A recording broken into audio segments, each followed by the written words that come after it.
Dear students, student learning point में आपका स्वागत है। हम हैं चंदन चतुर्वेदी।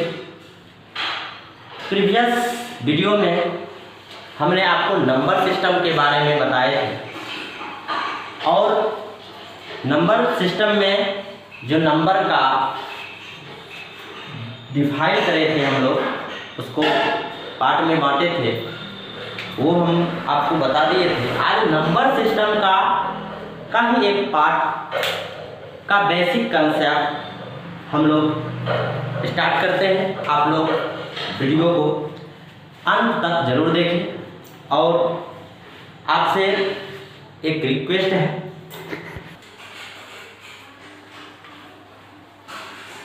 वीडियो को अंत तक जरूर देखें और आप लोगों से एक रिक्वेस्ट है कि हमारा जो यूट्यूब चैनल है, जिस चैनल के माध्यम से हम आपको ये कंसेप्ट को देते हैं, तो उस यूट्यूब चैनल का नाम है ज्ञान निकेतन BGS। इसको आप ज़रूर सब्सक्राइब कर देंगे और हो सके तो आप लाइक शेयर ज़रूर करेंगे, और जिससे हमारे आसपास के जो भी स्टूडेंट इस चैनल के बारे में नहीं जानते होंगे, उन्हें ये जानकारी मिल जाएगी और उसके माध्यम से वो यहाँ से लाभ उठा सकते हैं। तो आइए हम लोग आज स्टार्ट कर रहे हैं मैथ का एक ऐसा टॉपिक जो कि बहुत ही इम्पोर्टेंट है। उस टॉपिक का नाम है मल्टीपल्स एंड फैक्टर्स। देखिए, मल्टीपल्स एंड फैक्टर्स जो है, किसी भी नंबर का मल्टीपल्स की अगर हम बात करेंगे, देखिए ये जो है आपका मल्टीपल्स को स्टूडेंट लोग क्या समझ लेते हैं कि ये मल्टीप्लाई समझ लेते हैं, मल्टीप्लिकेशन समझ लेते हैं। रियल में ऐसा कोई बात नहीं है। मल्टीपल्स जो है, आप किसी भी नंबर का अगर मल्टीपल्स लिखिएगा या मल्टीपल्स फाइंड करिएगा, तो क्या किया जाता है कि मल्टीपल्स फाइंड करने के लिए नेचुरल नंबर से मल्टीप्लाई किया जाता है। देखिए एग्जाम्पल आपको बताते हैं कि जैसे हमको मल्टीपल ऑफ 2 चाहिए, यानी मल्टीपल ऑफ 2, तो 2 का मल्टीपल हम किस तरह से फाइंड करेंगे? तो 2 का मल्टीपल फाइंड करने के लिए आप सीधा लैंग्वेज में ये समझ लीजिए सिंपली कि इस 2 का टेबल 2 1 जा 2, इस तरह से 2 2 जा 4, 2 3 जा 6, 2 4 जा 8, 2 5 जा 10, 2 6 जा 12। इस तरह से हम लोग नेचुरल नंबर के साथ मल्टीप्लाई करने के बाद जो नंबर आता है वो उस नंबर का मल्टीपल्स कहलाता है। जैसे 2 का अगर फर्स्ट मल्टीपल की बात करें तो वो नंबर इटसेल्फ होता है, खुद होता है, यानी 2 का फर्स्ट मल्टीपल 2 का सेकेंड मल्टीपल 4, इसी प्रकार 2 का सिक्स्थ मल्टीपल 12 है। तो हम किसी भी नंबर का जब मल्टीपल फाइंड करेंगे, तो अगर मान लीजिए 2 का हमको 17 मल्टीपल चाहिए, तो 2 को क्या करेंगे? 17 के साथ मल्टीप्लाई कर देंगे और ये 34 जो आया, इस 2 का 17 मल्टीपल हो। अब मल्टीपल्स इनफाइनाइट होते हैं, किसी भी नंबर का मल्टीपल्स इनफाइनाइट होते हैं, क्योंकि नेचुरल नंबर इनफाइनाइट होते हैं, तो मल्टीपल्स भी किसी नंबर का तो इनफाइनाइट होगा।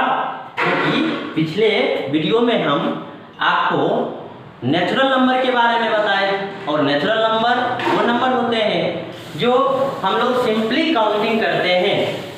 और सिंपली काउंटिंग करने का मतलब कि ये स्टार्ट तो 1 से होती है, लेकिन इसका अंत पता नहीं है। ये अनडिफाइंड बात है कि इसका लास्ट कहाँ होगा।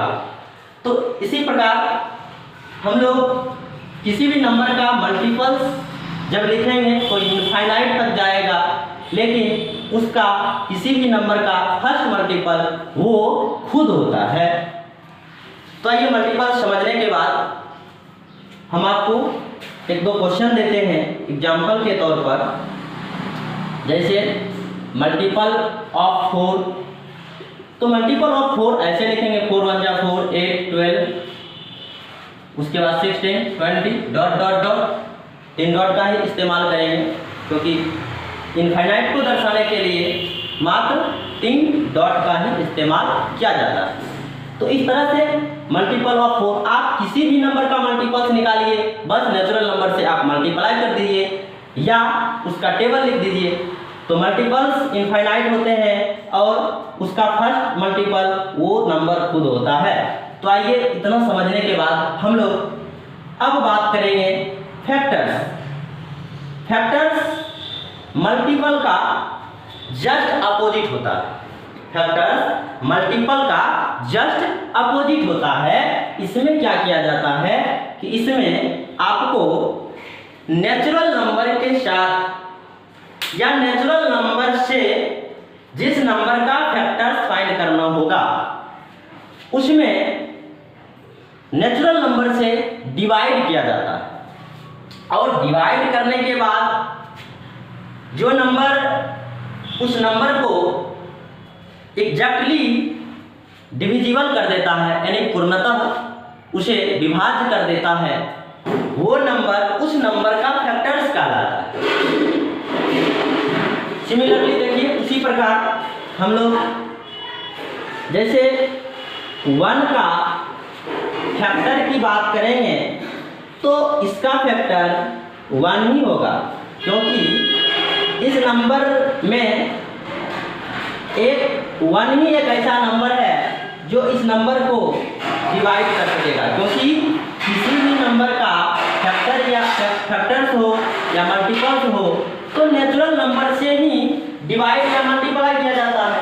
तो इस कंडीशन में 0 इसका फैक्टर्स नहीं होगा, क्योंकि आप जानते हैं कि अगर 0 से हम किसी भी नंबर में डिवाइड करेंगे यानी 1/0, ये नंबर सिस्टम से बाहर की बात है, ये अनडिफाइंड बात है, नॉट डिफाइंड। क्यों? आप जरा इस बात को गौर से समझिए तो देखिए ये 0 आपका क्या है तो डिवीजन है, और ये 1 आपका क्या है तो डिविडेंड है। तो डिविडेंड बाय डिवीजन ये कोशिएंट के बराबर आता है। सिंपली डिवीजन लोग ये देखें कि dividend by division is equal to quotient. तो अगर डिवीजन 0 हो जाएगा तो इसका जो कोशिएंट है वो आपका इनफाइनाइट आ जाएगा। जरा इसको देखिए, आप 0 से 1 बार में 1 में भाग लगाइए, डिवाइड करिए, तो 0 को किससे मल्टीप्लाई किया जाए कि 1 आ जाएगा। तो 0 को आप किसी भी नॉन जीरो नंबर के साथ मल्टीप्लाई करिएगा तो वो 0 ही आता है। चाहे आप 5 से लगाइए तो भी 0 आएगा, यानी इसका कोशिएंट डिफिनिट नहीं है कि क्या इसका कोशिएंट होगा। और जिसका कोशिएंट डिफिनिट नहीं है तो वो नंबर सिस्टम में अलग हो जाता है, वो नॉट डिफाइन हो जाता है। जैसे आप 0 से 100 बार में भी लगा दीजिए फिर भी ये 0 ही आएगा, इसका रिमाइंडर 1 आ रहा है। तो ये क्या कर रहा है कि डिवीजन का जो रूल है डिविडेंड बराबर division multiply quotient plus reminder, उसको तो ये सेटिस्फाइड कर रहा है कि आप 100 को 0 के साथ मल्टीप्लाई करिए और +1 कर दीजिए, तो ये 0 + 1 उस फॉर्म को तो ये सेटिस्फाइड कर दिया है। बट इसका एक कोशिएंट नहीं आ रहा है, इसका कोशिएंट जो है इनफाइनाइट है, और डिवाइड में कोशिएंट अगर इनफाइनाइट हो जाएगा तो वो डिवीजन को शो नहीं करेगा। तो आइए हम लोग समझते हैं फैक्टर्स के बारे में कि 1 का फैक्टर एक ही नंबर है, वो 1 ही है। उसके बाद हम अगर 2 की फैक्टर की बात करें तो 2 के पास 1 एंड 2, इसके अलावा तो इसके पास फैक्टर नहीं होगा। अगर 3 की बात करेंगे तो 2/3 हो जाएगा, और 2/3 जो है नॉट डिविजिबल, मतलब पूर्णतः विभाज्य नहीं होता है। अगर 2 में हम 3 से भाग करेंगे तो डेसिमल फॉर्म में आएगा, बट इसका रिमाइंडर 0 के इक्वल नहीं होगा, और जब 0 के इक्वल रिमाइंडर नहीं होगा तो वो नंबर जटली डिविजिबल नहीं होगा, तो वो नंबर उसका फैक्टर नहीं कहलाएगा।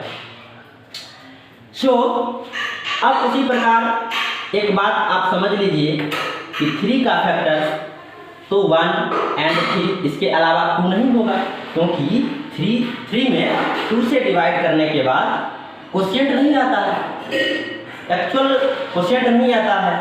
अब यहाँ से एक नोट करने वाली बात बनी कि किसी भी नंबर का स्मॉलेस्ट फैक्टर वो नंबर खुद होता है। किसी भी नंबर का स्मॉलेस्ट फैक्टर 1 होता है, सॉरी, किसी भी नंबर का स्मॉलेस्ट फैक्टर 1 होता है और उसका लास्ट फैक्टर वो नंबर खुद होता है। जैसे आप 10 का फैक्टर लिखिएगा तो स्मॉलेस्ट फैक्टर तो 1 होगा, इसमें आपको कोई दिक्कत नहीं होगा, क्योंकि 1 आप नोट करके हम लोग देख लेंगे, ठीक है। अब 2, 3 नहीं होगा, 2 हो गया, उसके बाद क्या होगा 5, उसके बाद लास्ट में 10 होगा। तो 10 देखिए ये नंबर खुद है और इसका लास्ट फैक्टर 10 हो रहा है, स्मॉलेस्ट फैक्टर 1 हो रहा है। तो इस तरह से हम लोग फैक्टर्स एंड मल्टीपल्स को समझे। अब देखिए